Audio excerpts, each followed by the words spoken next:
I believe clarity is the beginning of all fortune. The clearer your thinking, the more precise your decisions. And decisions shape your destiny. You don't get wealthy by accident, you get wealthy by design. And design begins in the mind. Discipline is the invisible architect of wealth. The quiet repetitions, the early mornings, the handwritten goals, the small actions when no one's watching, that's the real gold mine. The wealthy don't rush. They don't wish. They act. Slowly, daily, faithfully. That's the rhythm of abundance. So, today, we're not chasing secrets or shortcuts. We're building the mental blueprint, the patient, consistent, and clear thinking system that slowly turns effort into income and daily actions into a legacy that lasts. I remember when I was much younger and still searching for a way to move from a life of scarcity to a life of abundance. Back then I thought that wanting a better life was enough, that a strong desire would somehow carry me where I needed to go. But desire, I discovered, is only the seed. The seed doesn't grow unless it's tended every day. The seed doesn't bear fruit unless you focus on nurturing it. That's when I learned one of the simplest and most profound truths about achieving anything worthwhile. You have to be absolutely clear about where you're going. Write it down, review it every morning, and protect it like it's a flame in a dark room. People walk through life hoping things will work out somehow. They have a goal in their heart, but it's buried under a mountain of distractions. The phone, the television, the meaningless conversation, the habits that lead nowhere, these things quietly steal your future.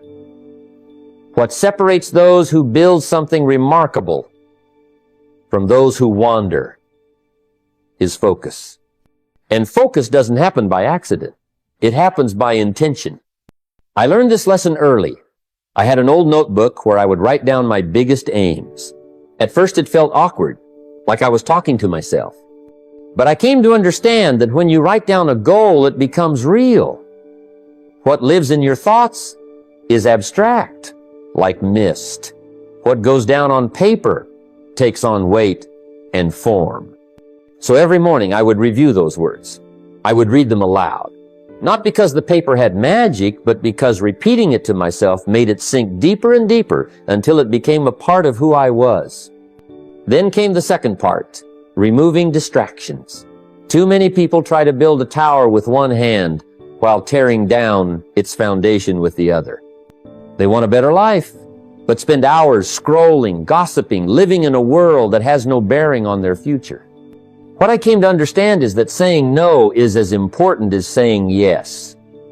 To focus on your goal means accepting that certain things and certain people have no place in your path anymore. Not because you're better, not because you're too good for them, but because you've decided to walk a certain road and you can't carry everything you've picked up along the way. I can tell you from experience, every dollar I've earned, every investment I've made, every piece of knowledge I've gained came because I chose focus over distraction. There was a time when friends would call and I'd say, "I can't tonight, I've got work to do." Not because I didn't care about friends, but because I knew that one night of discipline adds up over years. The book you don't read tonight, the dollar you don't save this week, the conversation you don't have about your future, these are the moments that shape the rest of your life. And when you review your goal daily, it becomes a sort of North Star. Suddenly, when a distraction appears, you can measure it quickly. You can ask, does this align with where I'm going? If the answer is no, it doesn't deserve your time, your energy, or your attention. This is how ordinary people rise. Not by doing everything, but by doing the right things consistently, every single day. That's how focus works.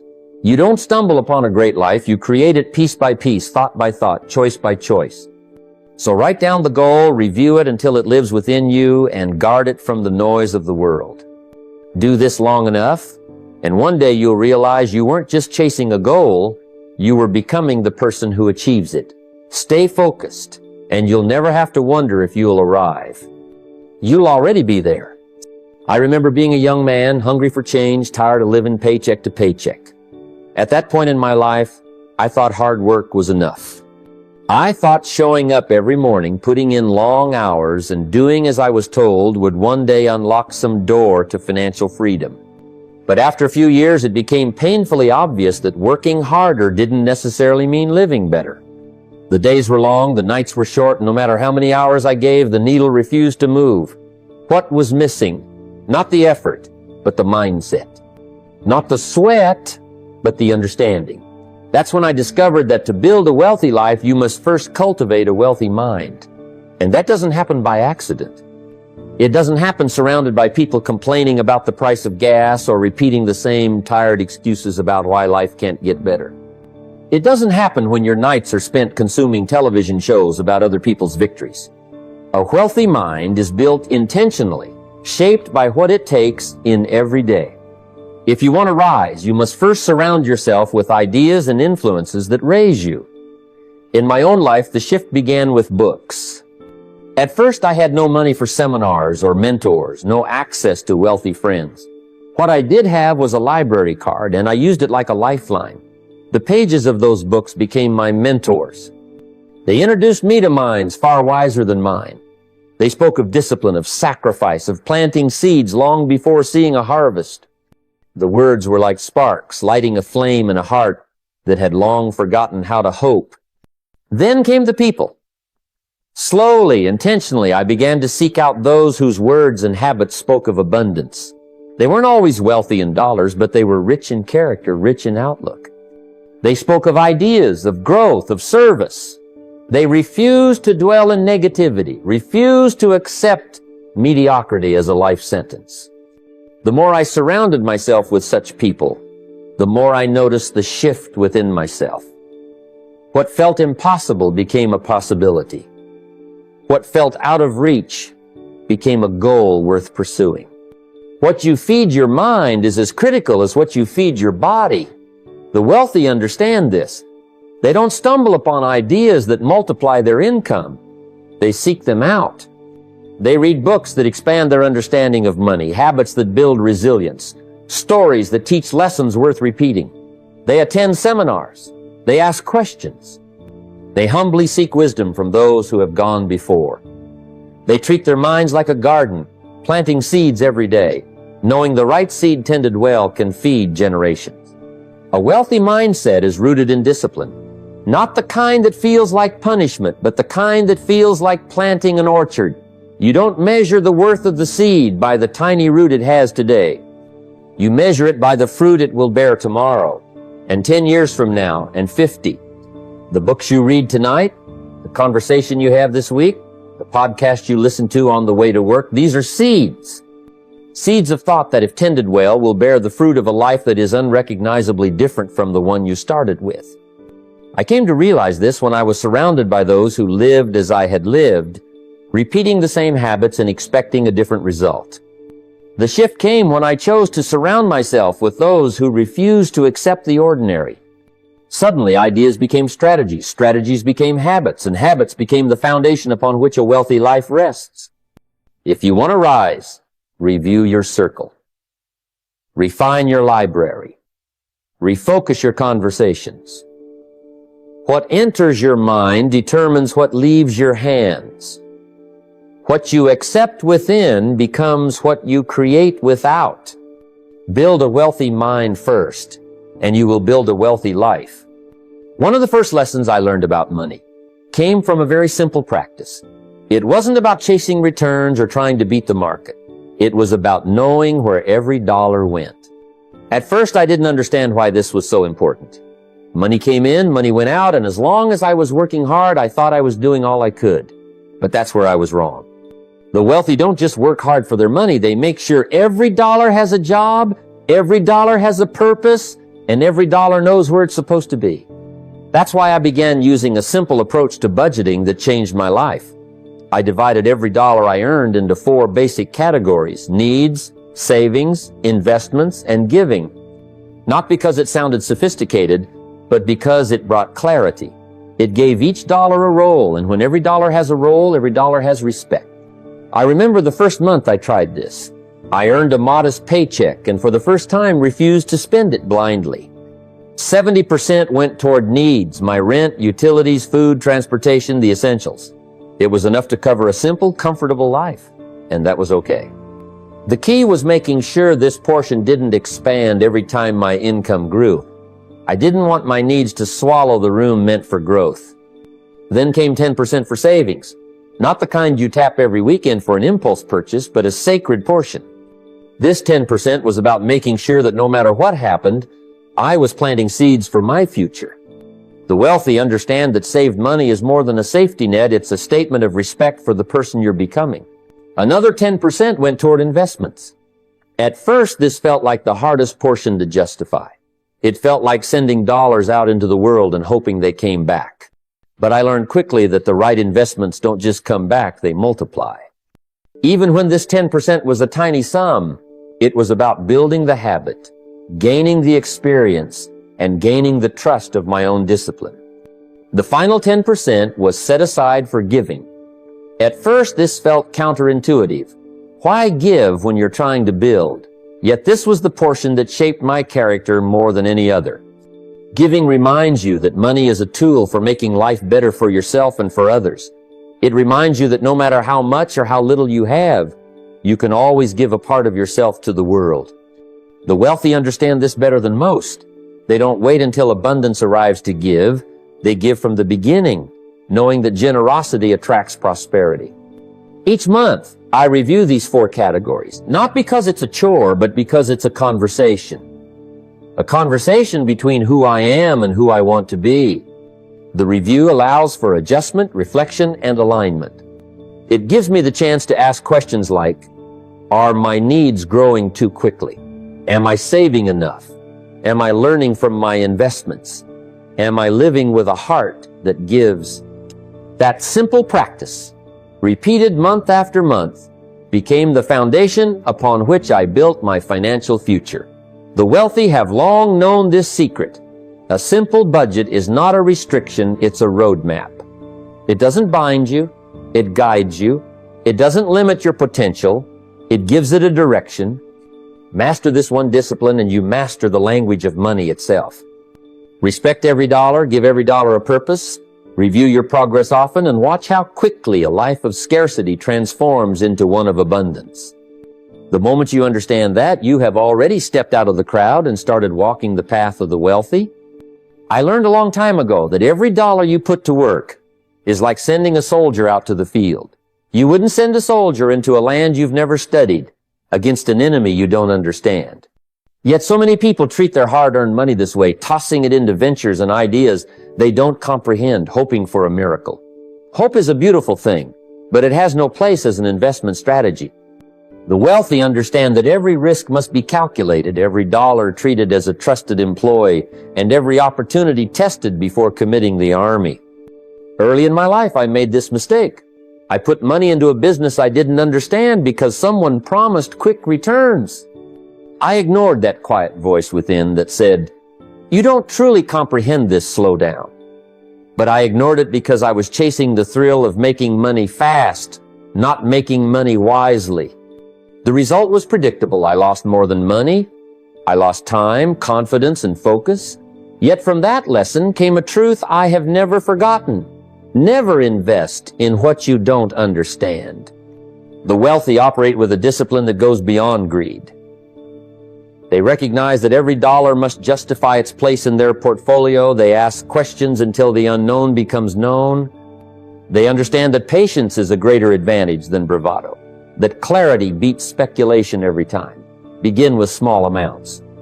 Begin where you can afford to make a mistake, learn from it, adjust, and then scale your efforts when you have understanding. I recall sitting down with a mentor when I was younger, a man who had built a successful business from humble beginnings. He looked at the eagerness in my eyes and said, "Every dollar you have is a seed, but not every soil will make it grow. Learn the land before you plant the seed." Those words shaped how I approached every financial decision thereafter. I stopped rushing to claim every opportunity and started studying the nature of the investments available to me. I read, I asked questions, I tested ideas with smaller amounts, watched how the results unfolded, and learned from the outcomes. That shift from acting out of urgency to acting out of understanding changed the trajectory of my life.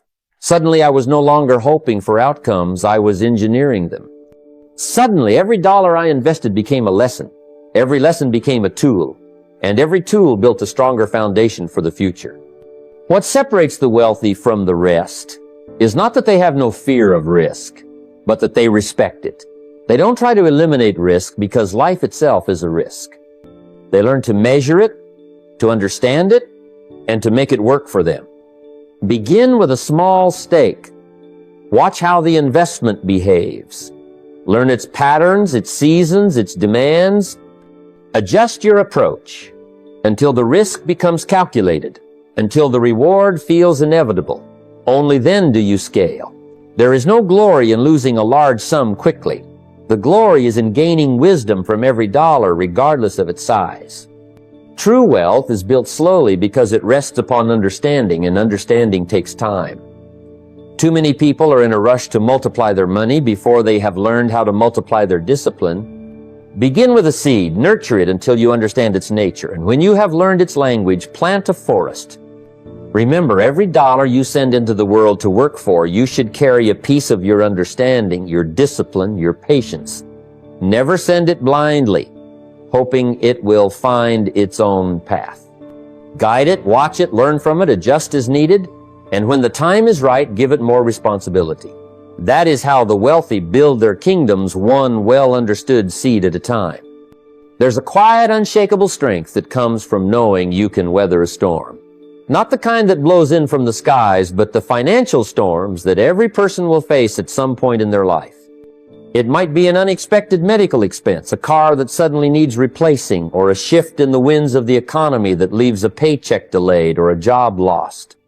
These moments come for everyone, regardless of how smart or diligent or hardworking we are. The wealthy understand this better than anyone because for every dollar earned, saved, and invested, they first build a strong fortress of safety. The starting point of that fortress is an emergency fund. It doesn't matter if you're 20 or 60, making a modest income or running a successful enterprise. The first stone you must lay is a simple one, $1,000. Not a complicated target, not a number that needs a calculator and a 10-year projection, just $1,000 set aside. This first chunk is like planting a flag in the ground, making a statement to yourself and to the world that you respect the future enough to prepare for it. I remember doing this in a time when every dollar felt like it had 10 jobs to do. The idea of setting aside money for some undefined emergency felt almost selfish when there were debts to pay and obligations at hand. But one quiet evening, looking at my own ledger, I decided to try it. I promised myself I would save $100 a month, $10 a week if needed, until I had a solid 1,000 saved. It didn't happen overnight, but it happened. And when that first milestone was met, I felt a shift deep inside. Suddenly, the smallest crisis felt manageable. The noise in my mind started to quiet down, replaced by a sense of control I hadn't felt in years. Then came the next phase. The wealthy don't stop at one milestone. They understand that the first goal is a bridge to the second. So I set a new target, 3 to 6 months of living expenses. Not 3 months of comfort if everything goes right, but 3 months if the wind suddenly turns cold and the seas rise. This is the fund that separates the hopeful from the confident.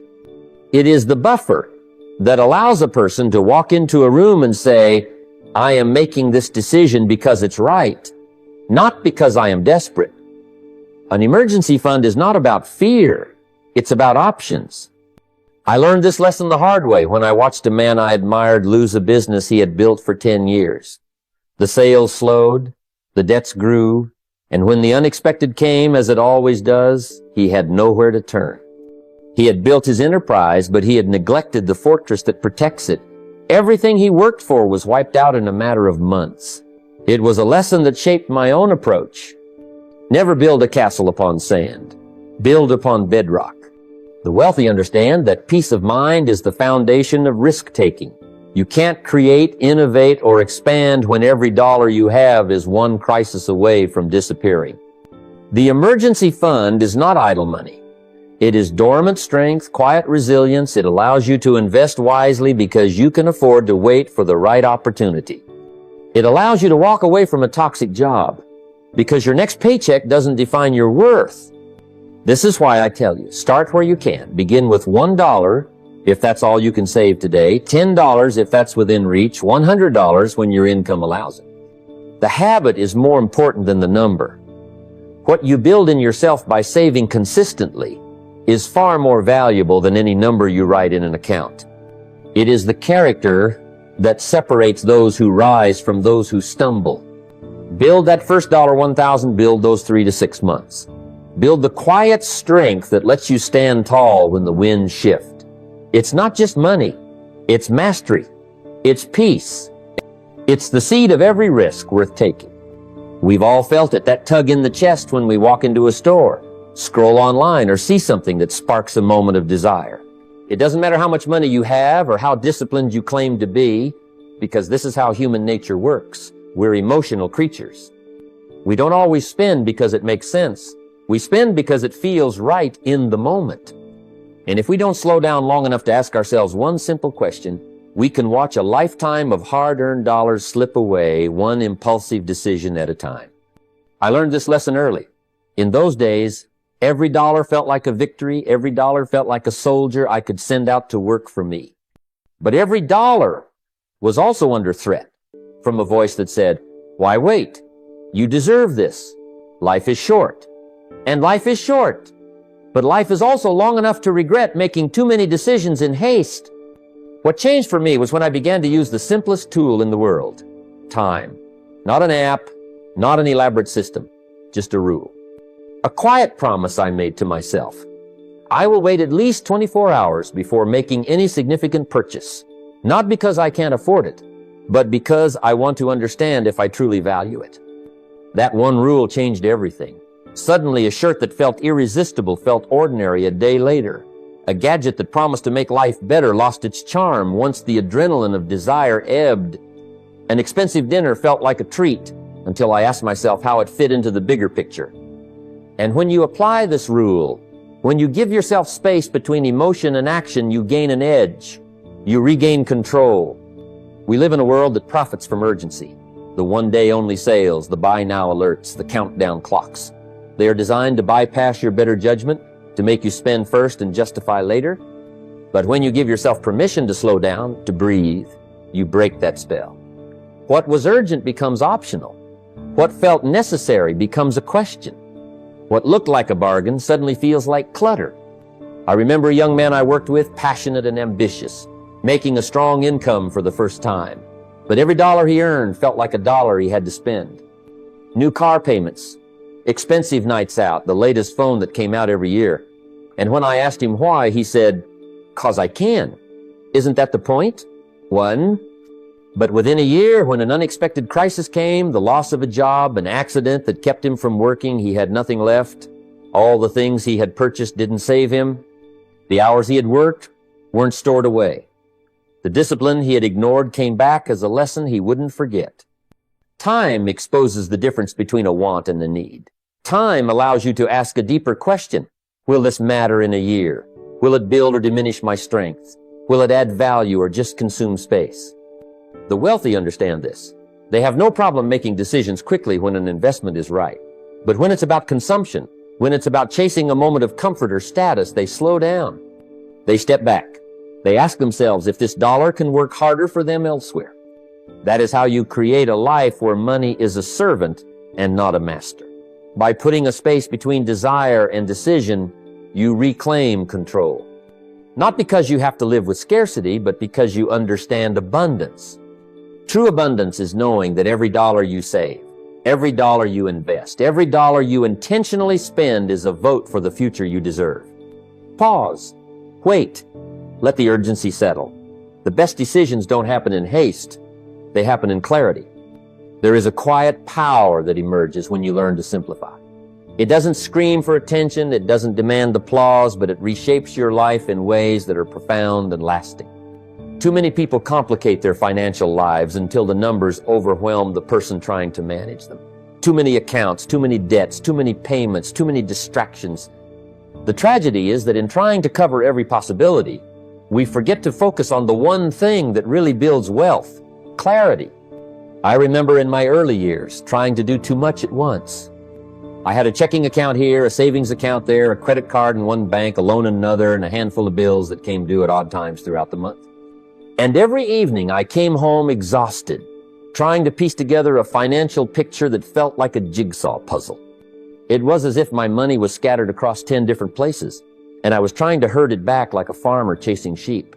What I discovered was this: a scattered approach creates a scattered life. And if you want to win in the world of money, you have to first win in the world of focus. That's why simplicity is a discipline. It means making deliberate choices. It means looking at your bank accounts, your debts, your expenses, and saying, how can I make this cleaner? How can I make this work with less friction? The wealthy understand this. They don't have 10 checking accounts, because 10 checking accounts don't create 10 times the wealth. What creates 10 times the wealth is knowing where every dollar goes and making sure every dollar has a purpose. I learned this lesson from a man I met long ago. He didn't have a fancy car. He didn't wear expensive suits. What he had was a quiet confidence about money that came from mastery. One day, I asked him how he kept track of it all. He smiled and pulled out a small notebook. In that notebook, he had listed every account he owned, every dollar that came in, every dollar that went out. Not because he was obsessed, but because he refused to live in the dark. He refused to let money slip away simply because he failed to watch it. What he taught me was this: wealth doesn't arise from complexity. It arrives from clarity. Here's a practice I want to hand to you. Begin by looking at every account you have. Do you really need 3 checking accounts? Do you really benefit from 4 credit cards? Or are you spreading yourself too thin?